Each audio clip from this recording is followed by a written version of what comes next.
Hello and welcome back everyone to Devil May Cry 3, and in this episode we'll be continuing on with Dante's campaign through Devil May Cry 3 on Rocky Rabbit Commentaries. Hi Virgil! I'm sorry, is there more than one campaign in Devil May Cry 3? Yes, there are technically 2.5 campaigns. You have Dante's campaign, you have Virgil's campaign, which is effectively half a campaign, and then you have Bloody Palace mode. I will not be showing off Bloody Palace mode, although it is where I do a majority of my off-screen grinding. I see. Grinding spot. Look, Bloody Palace is not supposed to be a grinding spot. It's just what it ends up becoming after a while because getting all four styles to level 3 takes a long goddamn time. So Bloody Palace is really good for that. But still, we see the continuity that it is grinding that has brought us to this New Game Plus mode playthrough, in which we are quite overtly kicking ass. But he has no idea of its true power. Hey, Virgil, your messenger returned. Screech, screech, cry, moan, wail. I see. So my brother is still the asshole that I had slain about a year ago or something. No, they fought a year ago. Before DMC Devil May Cry got taken out of continuity, that was the game that was supposed to be the prequel to this one. Badass slow motion walking away. And yes, Virgil can explode demon hordes just by stabbing them with his sheath. And who is this? They have a motorcycle. I found it.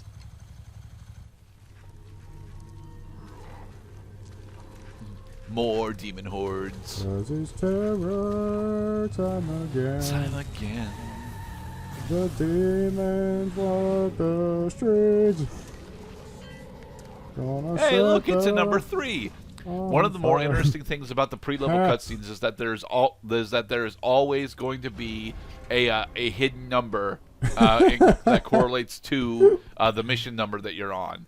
I don't know where all of them are. I know where that one is. I know where the one for mission 5 is, and I know where the one for mission I know where about half of them are.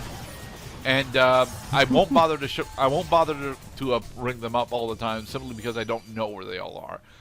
A good portion of this is an important lesson to learn when you're just starting off. A good portion of the enemy rooms you have the ability to skip, and you honestly don't want to, because then you don't end up having the style points in order to get better ranks at the end.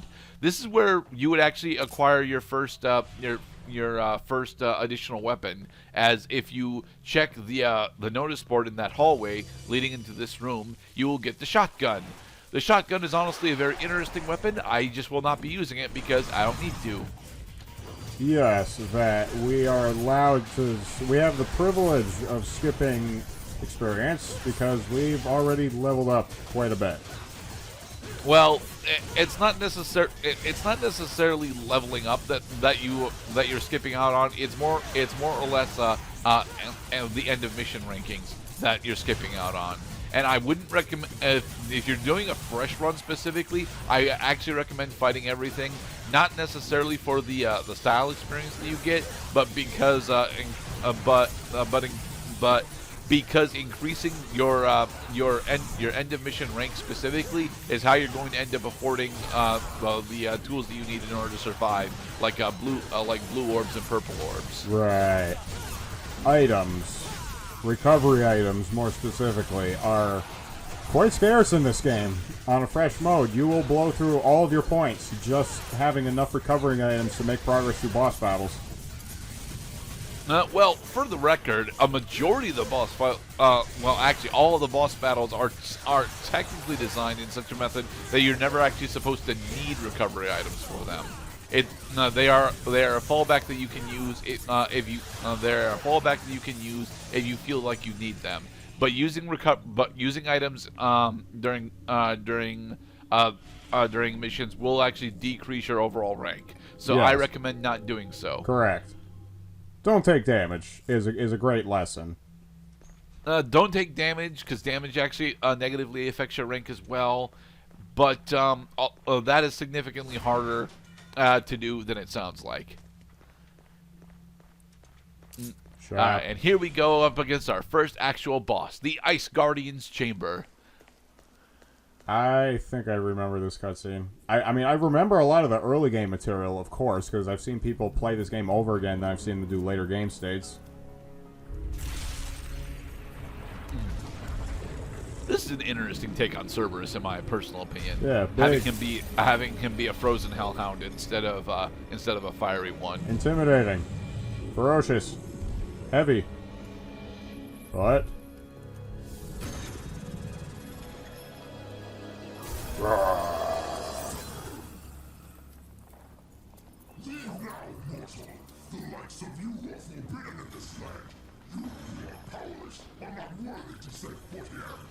Wow, I've never seen a dog. Who's a good dog?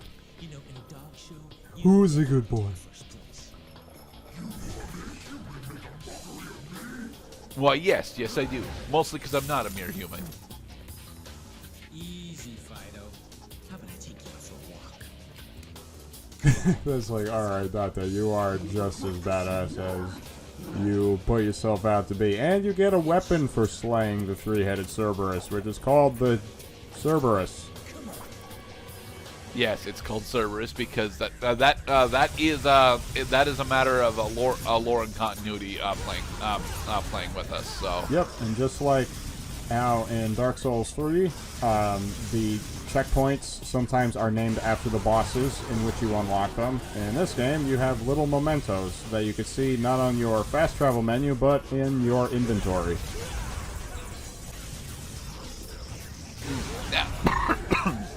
excuse me. Anyway, Bless you. now I'm as I've already mentioned, I am not actually good at this game, but I'm good enough to be able to take down Cerberus by using jump and trickster canceling to my advantage.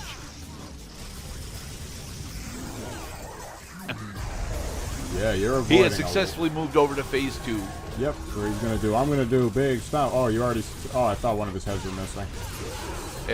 One of his heads is missing. Oh, now we gotta work on the last head. Now we have to work on the last head, as we have 2 of his heads down.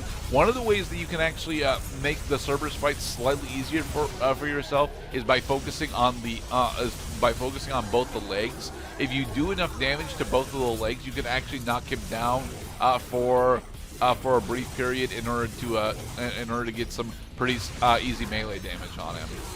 It is not honestly something that I recommend striving for. Honestly, when your first run, when you only have Rebellion, what I personally recommend, especially if you've got access, especially if you're running Trickster, is to do Trickster cancels on his face with Helmbreaker, which is your downward strike with Rebellion. Jesus Christ! Talk about the bitter end of this boss battle. There it is. There's the coup de grace. Took you that long to figure it out? Who knows? I'm not even sure myself.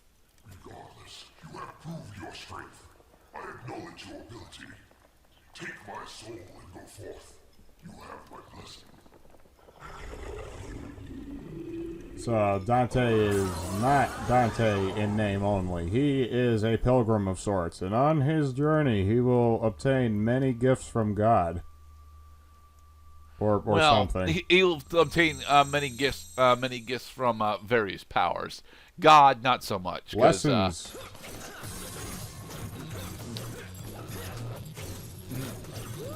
A majority of what Dante shows off doing in this scene, you will not actually get to do with Cerberus on your own, which is sad because a good portion of that choreography does end up going into King Cerberus and DMC 5, but not this version of Cerberus. More like Donkey Kong getting the fucking coconut gun for the first time in Donkey Kong 64. Yeah.